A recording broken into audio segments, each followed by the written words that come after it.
Welcome to my YouTube channel. তো আজ আমি আপনাদের দেখাবো একটি ফ্যান কিভাবে রিপেয়ার করতে হবে।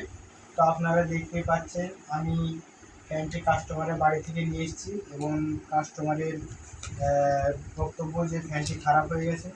তো আজ আমি আপনাদের দেখাবো এই ফ্যানটি আমি কীভাবে রিপেয়ার করব এবং আপনারা দেখে বুঝতে পারবেন এই ফ্যানটি কীভাবে রিপেয়ার করা হয় এবং আপনাদের যদি খারাপ হয়ে থাকে তাহলে আপনারা ঘরে বসে ফ্যানটি রিপেয়ার করতে পারবেন। তো বন্ধুরা, সবার প্রথমে আমি ঢাকনাটা খুলে নিয়েছি, আপনারা দেখতেই পাচ্ছেন। তো ঢাকনাটা খোলার পর আমি যে পিছনের কানেকশন তিনটি তার আছে সেটি আমরা দেখে নেব চেস্ট ল্যাম্পের সাহায্যে বা মাল্টিমিটারের সাহায্যে।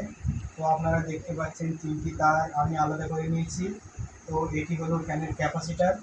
তো ফ্যানের ক্যাপাসিটারের সঙ্গে যে দুটো তার জয়েন্ট আছে সেটি হলো রানিং স্টার্টিং, আর বাকি যে তারটি রয়েছে সেটি হলো কমন।